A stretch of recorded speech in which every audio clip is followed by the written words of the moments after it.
Hello students, कल तक हम बात कर रहे थे ऑप्टिमाइजेशन टेक्निक में एग्जाम्पल नंबर फर्स्ट की, जो कि हमें कम्प्लीटली सॉल्व कर लिया था, जिसका सॉल्यूशन हमें कुछ 30 और 60 मिला था। इसके बाद स्टूडेंट्स हम देखते हैं कि जिस तरह हमने एग्जाम्पल नंबर फर्स्ट को किया था, उसमें मेन पार्ट क्या था कि हमें एलपीपी में दी गई प्रॉब्लम को फॉर्मुलेट करना। ठीक उसी तरह आपको अदर एग्जाम्पल्स में भी एलपीपी में दी गई प्रॉब्लम को फॉर्मुलेट करना है। और उसके लिए जैसा कि मैंने बताया था स्टूडेंट्स कि आपके पास में ये अंडरस्टैंडिंग होनी चाहिए कि दी गई प्रॉब्लम की पूरी जो थ्योरी है उसकी हर एक लाइन को किस तरीके से आपको समझना है, किसको आपको ऑब्जेक्टिव फंक्शन अर्थात उद्देश्य फलन में रखना है और किसको आपको कंस्टेंट्स यानी कि जो भी आपके पास में प्रतिबंध होते हैं उसमें रखना है। सो स्टूडेंट्स, मैं बात करता हूं आज एग्जाम्पल नंबर 4 की। स्टूडेंट्स, एग्जाम्पल नंबर 4 में भी कुछ ऐसी ही प्रॉब्लम है, तो वो देखते हैं एक बार। एग्जाम्पल नंबर 4 कह रहा है स्टूडेंट्स कि एक खिलौना बनाने वाली कंपनी है। एक खिलौना बनाने वाली कंपनी है जो कि 2 प्रकार की गुड़ियाएँ बनाती हैं, एक ए प्रकार की और दूसरी बी प्रकार की। सो स्टूडेंट्स, 2 प्रकार की गुड़ियाएँ ये खिलौना बनाने वाली कंपनी बना रही है। नेक्स्ट इसमें कहा गया है कि ए प्रकार की गुड़िया और बी प्रकार की गुड़िया में एक बी प्रकार की गुड़िया को बनाने में लगा समय एक ए प्रकार की गुड़िया के बनने में लगे समय से दुगना है। ठीक है स्टूडेंट्स, यानी कि जब आप एक बी प्रकार की गुड़िया बना रहे हो तो उसमें अगर मैंने मान लिया x समय लग रहा हो तो ए प्रकार की एक गुड़िया बनने वाला समय जो होगा वो इसका आधा होगा, क्योंकि इसका जो समय है वो इससे बनने वाले टाइम से दुगना है, इससे बनने वाले टाइम से दुगना है। तो अगर बी की एक गुड़िया का बनने वाला जो टाइम है वो x है तो इसका x/2 हो जाता है। खैर स्टूडेंट्स, ये तो एक बेसिक इंफॉर्मेशन थी।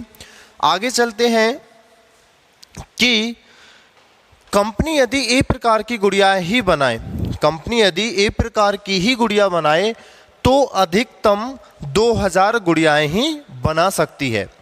स्टूडेंट्स, यहाँ कहा गया है कि अगर कंपनी बी प्रकार की गुड़ियाएँ नहीं बनाए और केवल ए प्रकार की ही गुड़ियाएँ बनाए तो अधिकतम 2000 गुड़ियाएँ बनाती हैं। और नेक्स्ट कहा गया है कि यदि कंपनी दोनों प्रकार की गुड़ियाएँ बनाए तो दोनों प्रकार की गुड़ियाओं को बनाने के लिए केवल 1500 गुड़ियाएँ बनाने के लिए ही आपके पास में प्लास्टिक उपलब्ध है। 1500 गुड़िया से ज़्यादा बनाने के लिए आपके पास में प्लास्टिक नहीं है। नेक्स्ट इन्होंने कहा गया है कि बी प्रकार के मॉडल में एक विशेष वेशभूषा की आवश्यकता पड़ती है जो प्रतिदिन 600 उपलब्ध है।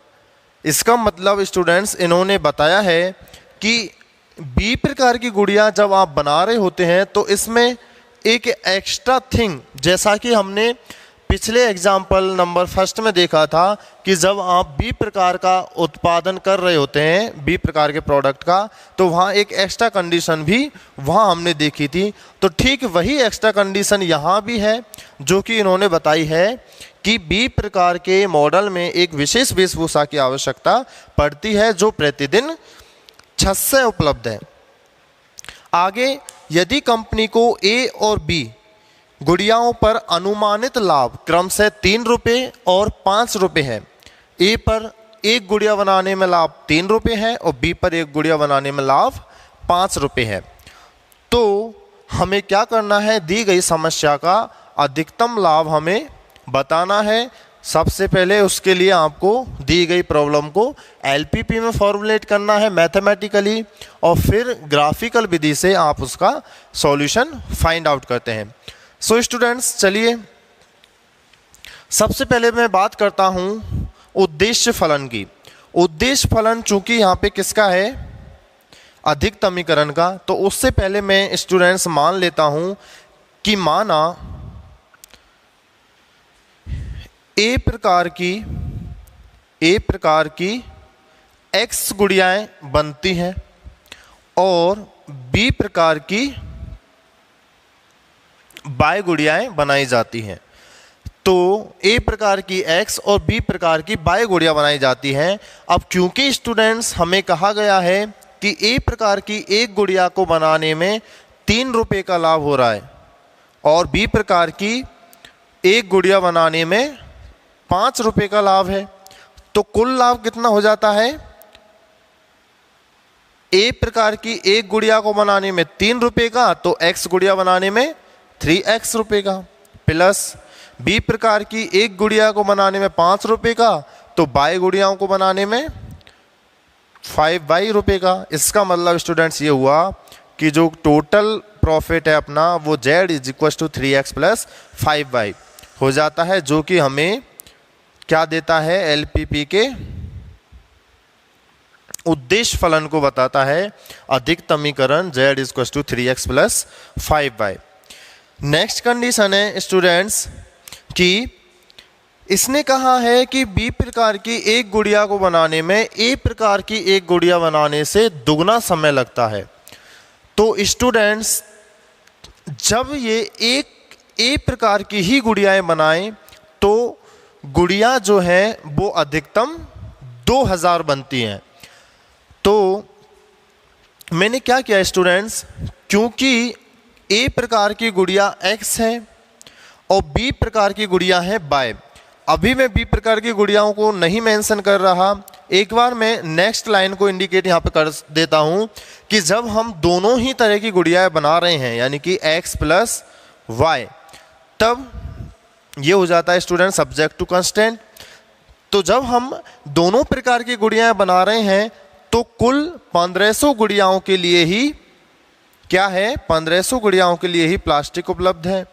तो स्टूडेंट्स हम 1500 गुड़ियाएं बना सकते हैं, यानी कि या तो 1500 इक्वल में या फिर 1500 से कम, क्योंकि 1500 से ज़्यादा के लिए आपके पास में प्लास्टिक उपलब्ध नहीं है।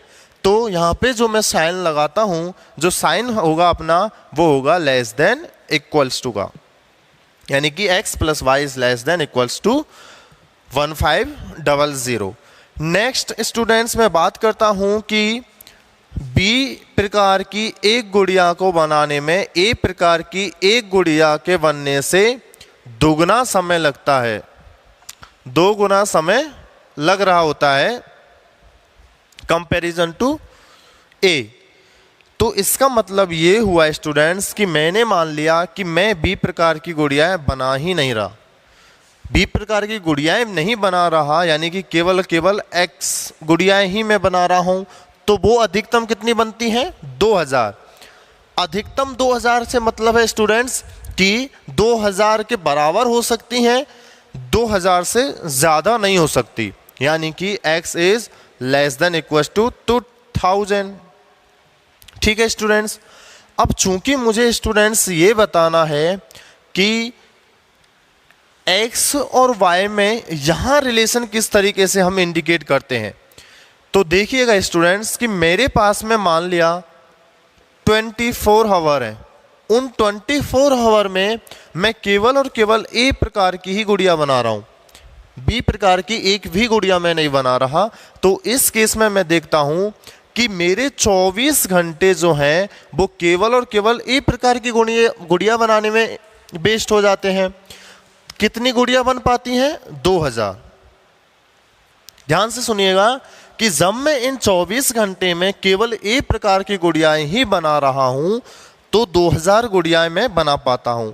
लेकिन स्टूडेंट्स अगर मैंने मान लिया कि ए प्रकार की गुड़ियाओं के साथ साथ मैं बी प्रकार की गुड़ियाएं भी बनाना चाह रहा हूं, तो उस केस में क्योंकि स्टूडेंट्स जब मैं केवल ए प्रकार की 24 घंटे में 2000 गुड़ियाएं बना पा रहा था, तो क्योंकि बी प्रकार की एक गुड़िया को बनाने में ए की एक गुड़िया बनाने से दोगुना समय लगता है और मैं बी प्रकार की भी गुड़िया बनाना चाह रहा हूं, तो इसका मतलब ये हुआ कि अगर मैंने बी प्रकार की गुड़ियाएं भी बना दी जो कि ए प्रकार की गुड़िया के समय से दुगना समय ले रही हैं, तो ऑब्वियस है स्टूडेंट्स कि हमारे पास में अब जो गुड़ियाओं की संख्या होगी वो 2000 से कम ही होंगी।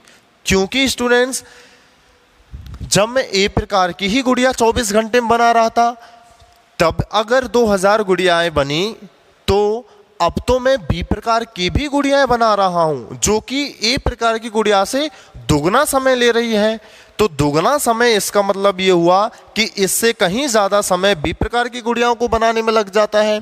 तो और हमारे पास में टोटल हावर वही 24 हैं, तो उन 24 हावर में से ज़्यादा जो अपने पास में टाइम है वो हम बी गुड़ियाओं को भी दे देते हैं, जिससे कि गुड़ियाओं की संख्या 2000 से कम हो जाती हैं। यानी कि एक जो हमारे पास में कांस्टेंट्स है वो निकल के आता है x + 2y is less than equals to 2000।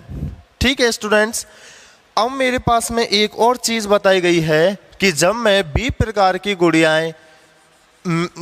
की गुड़िया बनाता हूं तो उसमें कुछ एक्स्ट्रा टर्म और दी गई हैं और उनकी इन्होंने जो संख्या बताई है वो है 600। इसका मतलब ये हुआ कि y जो है which is less than equals to 600। ठीक है students, y is less than equals to 600। तो ये हो गए हमारे कंप्लीट सब्जेक्ट टू कंस्टेंट्स, ये ऑब्जेक्टिव फंक्शंस यानी उद्देश्य फलन, ये प्रतिबंध। और तीसरी बात आती है स्टूडेंट्स नॉन नेगेटिव रेस्ट्रिक्शन। और नॉन नेगेटिव रेस्ट्रिक्शन मतलब ऋणोत्तर प्रतिबंध जो कि x is greater than equals to 0 and y is greater than equals to 0। तो स्टूडेंट्स ये हो जाती है हमारी कंप्लीट लीनियर प्रोग्रामिंग प्रॉब्लम का मैथमेटिकल फॉर्मूलेशन। अब नेक्स्ट स्टूडेंट्स मैं आता हूं अपने सॉल्यूशन पे, आलेखी विधि। अब मैं हल करता हूं किससे? आलेखी विधि से। आलेखी विधि से हल के लिए मैं क्या करता हूं स्टूडेंट, सबसे पहली बात कि जितने भी मेरे पास में कंस्टेंट्स हैं, प्रतिबंध हैं, उन प्रतिबंधों को मुझे किस में बताना है? समीकरण निकायों में। यानी कि x + y is equals to 1500 and x + 2y is equals to 2000 equation number second and y is equals to 600 equation number third. तो अब स्टूडेंट 3 इक्वेशन है, तो ऑब्वियस है कि हमारे पास में 3 लाइन मिलनी है। किसमें? ग्राफिकल मेथड में। सो देखिएगा स्टूडेंट्स, इक्वेशन नंबर फर्स्ट से, जैसे कि समीकरण 1 से जब मैं x की वैल्यू 0 रखता हूं, समीकरण 1 से x की वैल्यू 0 रखी एक बार तो y की वैल्यू क्या होगी, और जब मैंने एक बार y की वैल्यू 0 रखी तो x की वैल्यू क्या होगी। तो स्टूडेंट्स देखिएगा, अगर मैं x की वैल्यू 0 रख दूं यहाँ पे तो y की वैल्यू 1500 यानी कि 0,1500, और जब मैं y की वैल्यू 0 रखता हूं तो x की वैल्यू भी 1500। तो एक पॉइंट तो मुझे मिल जाता है 0,1500 और दूसरा पॉइंट 1500,0। तो इसको मैं नाम दे दूं a और इसको नाम दे दूं b। ठीक उसी प्रकार समीकरण नंबर 2 से कि जब मैं x की वैल्यू 0 रखूं तो y की वैल्यू क्या होगी, और जब मैं y की वैल्यू 0 रखूं तो x की वैल्यू क्या होगी। तो समीकरण नंबर 2 से x की वैल्यू 0 पर y की वैल्यू 2000/2 यानी कि 1000, x की वैल्यू 0 पर y की वैल्यू 1000 एंड y की वैल्यू 0 पर x की वैल्यू 2000। सो इसको मैंने नाम दे दिया स्टूडेंट C और इसको D।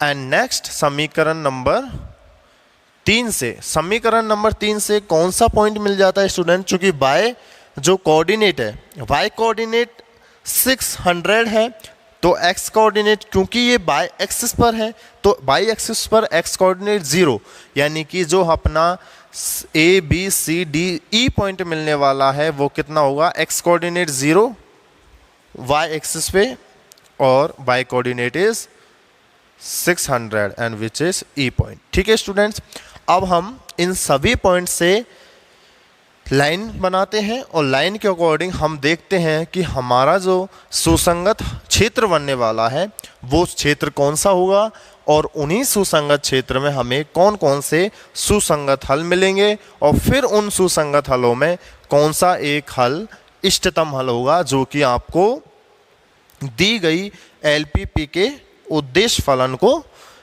फलन की पूर्ति करता है, अर्थात आपको जेड की अधिकतम वैल्यू देता है। तो स्टूडेंट्स मैं बात करता हूँ 0,1500। सो मैंने मान लिया स्टूडेंट्स जो ए पॉइंट है, क्योंकि एक्स एक्सिस 0 है यानी कि ये वाई एक्सिस पे होगा, ये वाई और ये एक्स। सो 0,1500 तो मैंने मान लिया स्टूडेंट्स कि ये कहीं यहाँ पर है, तो 0,1500 ये पॉइंट है ए। दूसरा है 1500,0, तो इसी के बराबर मैं इधर ले लेता हूँ और इसको मैं नाम दे दूँ 1500,0, ये पॉइंट हो जाएगा बी। और यहाँ से एक लाइन मेरे पास में मिल जाती है कुछ, ठीक है स्टूडेंट्स, और ये लाइन कौन सी होगी, x + y = 1500। स्टूडेंट्स देखिए, जब भी आप लाइन ड्रॉ करते हैं तो उसके ऊपर उस लाइन के समीकरण को ज़रूर लिख लेना, क्योंकि जब हम अपना इंटरसेक्शन पॉइंट निकाल रहे होते हैं तो उस इंटरसेक्शन पॉइंट को निकालने में हमें आसानी होती है, क्योंकि हमें ये दिख जाता है कि भाई अपने पास में जो ये लाइन है वो ये है और जो दूसरी लाइन होगी वो कौन सी है, और उसी के अकॉर्डिंग हम तुरंत देख लेते हैं कि कौन कौन सी लाइन इंटरसेक्ट कर रही है और हमारे पास में आसानी से जो इंटरसेक्ट पॉइंट है वो मिल जाता है। क्योंकि कई बार क्या होता है कि आपके दूसरे पेज पे ये इक्वेशन लिखी हुई होती हैं, फिर नेक्स्ट पेज पे आप क्या करते हो, ये ग्राफ ड्रॉ करते हो, तो कई बार आपको क्या बार बार उस चीज़ को पलटने में ही आप कहीं ना कहीं उस पॉइंट को निकालने में मिस्टेक कर देते हैं। तो अगर आपके पास में लाइन की इक्वेशन लाइन के ऊपर ही लिखी हुई हो तो उस चीज़ को यानी कि उस इंटरसेक्ट पॉइंट को निकालने में आपके पास आसानी रहेगी। अब मैं बात करता हूँ सेकेंड लाइन की, जो कि क्या है 0,1000 यानी कि y एक्सिस पे 1000 है। सो ये 1500 है, तो ये कहीं ना कहीं इसको और कम कर दूं तो ये हो जाएगा 0,1000, ये हो गया सी पॉइंट। और उधर है 2000,000 यानी कि ये 1500 है, तो इसके आगे यानी कि इसको पॉइंट को डी नाम दे दूं और ये हो जाएगा 2000,000। लाइन को ड्रॉ करूं तो लाइन ड्रॉ हो जाती है कुछ, एक मिनट,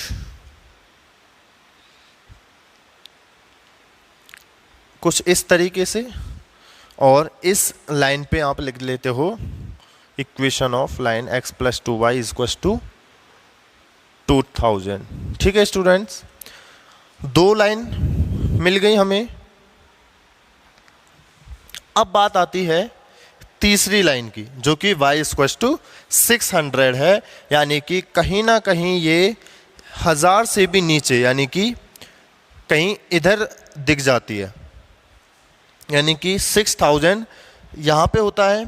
तो आपको इस तरीके से इस पैमाने को सेट करना है कि कहीं कोई मिस्टेक नहीं हो। ठीक है स्टूडेंट्स, तो जैसे ही मैं इस पॉइंट को नाम दे देता हूँ ई पॉइंट, और वो कितना है 0,600। अब क्योंकि y = 600 है, यानी कि ये जो लाइन खींचेगी वो x एक्सिस के पैरेलल में खिंचती है, और x एक्सिस के पैरेलल में जो लाइन खींचेगी उसके लिए किस तरीके से ड्रॉ कर सकता हूं मैं इसको, कुछ इस तरीके से, x एक्सिस के समांतर क्रम में, और ये हो जाएगी y = 600। ठीक है स्टूडेंट्स, तो यहाँ तक मेरे पास में तीनों लाइन ड्रॉ हो चुकी हैं, और इन्हीं तीनों लाइन के बेस पे अब मैं बात करना चाहूँगा फिजिबल रीजन की, यानी कि सुसंगत क्षेत्र की। अब स्टूडेंट्स आप कहोगे कि सर हमें ये कैसे पता चलेगा कि ये जो लाइन है, स्टूडेंट्स आप ये जानना चाहोगे कि सर ये जो लाइन है वो यहीं पे आएगी या फिर इसके नीचे आएगी या फिर कैसे? क्योंकि अभी देखो बुक में तो आपको सब कुछ दिख रहा है, क्योंकि उन्होंने इस क्वेश्चन को सॉल्व कर रखा है कि ये लाइन कहीं ना कहीं इस इंटरसेक्ट पॉइंट से ऊपर है। ठीक है स्टूडेंट्स, और फिर आप देख के बता सकते हो। लेकिन अब क्योंकि आप पैमाना इस प्रकार से तो ड्रॉ कर नहीं सकते, ना आपके पास में कोई वो ग्राफ पेपर होगा जिसमें आप पैमाना मान के और फिर सब कुछ करते हो, तो आपको क्या करना है स्टूडेंट्स, इस तरीके की मिस्टेक को कम करने के लिए, यानी कि ऐसी मिस्टेक हो ही नहीं, तो उसके लिए क्या करोगे आप स्टूडेंट्स, सबसे पहले इस पॉइंट को आपको फाइंड आउट कर लेना है कि आखिर ये पॉइंट कौन सा है। अब क्योंकि ये पॉइंट इन दोनों इक्वेशन ऑफ लाइन का इंटरसेक्ट पॉइंट है, तो जब आप ये पॉइंट फाइंड आउट कर लेते हैं स्टूडेंट्स, तब आप देखते हैं कि इस पॉइंट का बाई कोऑर्डिनेट कितना है।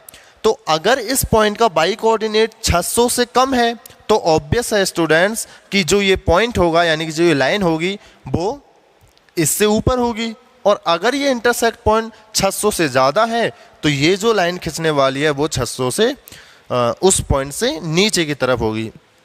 तो आप सबसे पहले इस पॉइंट को फाइंड आउट कर लीजिए। तो दोनों इक्वेशन से मुझे इस पॉइंट को फाइंड आउट करना है। जैसे कि एक है x + 2y = 2000 and x + y = 1500। तो यहाँ से ये माइनस माइनस माइनस, x से x गया तो y = 500। अब क्योंकि स्टूडेंट्स देखिएगा कि y कोऑर्डिनेट कितना है 500, तो y कोऑर्डिनेट अगर 500 है इस पॉइंट का, जिसको मैंने नाम दे दिया है f, इसका y कोऑर्डिनेट है 500, तो ऑब्वियस है स्टूडेंट्स कि ये जो लाइन होगी वो इस पॉइंट से ऊपर की तरफ होगी। और जब y कोऑर्डिनेट 500 है तो x कोऑर्डिनेट कितना हो जाएगा 1000।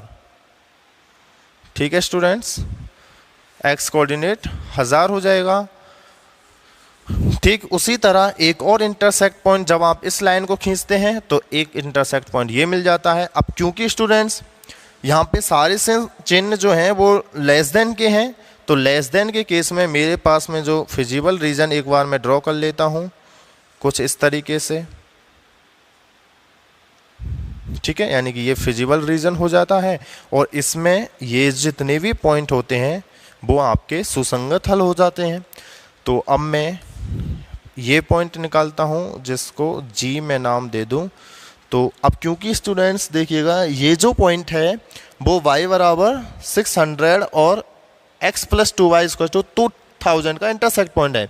तो इस इक्वेशन में यानी कि x + 2y = 2000 में जब मैं y की वैल्यू 600 रखता हूँ तो x + 1200 = 2000, सो x की वैल्यू 800।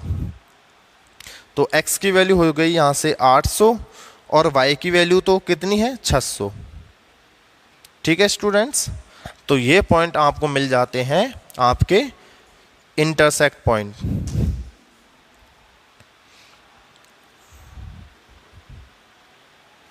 सो अब मेरे पास में पॉइंट हो गए, एक तो O 0 0, एक हो गया B 1500,0, एक हो जाता है F 1000,500, एक हो जाता है G 800,600 और एक हो जाता है स्टूडेंट्स E 0,600। और अब हम बात करते हैं स्टूडेंट z = 3x + 5y पे। तो ये 5 पॉइंट हमें मिल जाते हैं स्टूडेंट्स 1500,0, 1000,500, 800,600 और 0,600। तो इन पर इनकी जो वैल्यू निकालेंगे स्टूडेंट्स वो कुछ क्या होगी, z की वैल्यू यहाँ 0, z की वैल्यू B पॉइंट पे मिल जाती है आपको 4500, और एफ पर मिल जाती है आपको स्टूडेंट्स 5500। आप क्या करना है स्टूडेंट्स, एक्स की जगह ये वैल्यू और वाई की जगह ये वैल्यू, यानी इस इक्वेशन में आप ये पॉइंट जब रख के देखोगे आपको वैल्यू आसानी से मिल जाती हैं। और उसी तरह 800-600 पे आपको वैल्यू मिल जाती है 5400 एंड डी नेक्स्ट पॉइंट में मिल जाती है 3000। ठीक है स्टूडेंट्स। सो स्टूडेंट्स यहाँ पे हम देखते हैं कि सबसे मुझे क्या चाहिए, सबसे मैक्सिमम वैल्यू, क्योंकि अपना उद्देश्य फलन क्या है, अधिकतमीकरण का। तो अधिकतमीकरण वैल्यू यानी कि मुझे मिल जाती है ये। ठीक है स्टूडेंट्स, इसका मतलब ये हुआ कि जब ये फर्म जो है यानी कि ये जो कंपनी है जो भी है, ए प्रकार की 1000 गुड़िया और बी प्रकार की 500 गुड़िया बनाती है, तब हमें अधिकतम लाभ मिलता है जो कि 5500 रुपये का होगा। ठीक है स्टूडेंट्स। तो स्टूडेंट जैसा कि आपने देखा कि मेन चीज़ थी यहाँ पे जो अपनी थ्योरी है उसको एलपीपी में फॉर्मुलेट करना इन मैथमेटिकली फॉर्मुलेशन। ठीक है स्टूडेंट्स, तो ये काम होने के बाद आप आसानी से ये काम कर सकते हैं, आई एम श्योर। ठीक है स्टूडेंट्स, सो नेक्स्ट अगले क्लास में मिलते हैं। बाकी तब तक आप जितने भी एग्जाम्पल्स आप कर सकते हैं उतने कीजिए, एक्सरसाइज में जितने भी क्वेश्चंस हैं उनको करने की कोशिश कीजिए। बाकी इसी तरह हम एग्जाम्पल और देखते रहेंगे और करते रहेंगे। ठीक है स्टूडेंट्स, थैंक यू।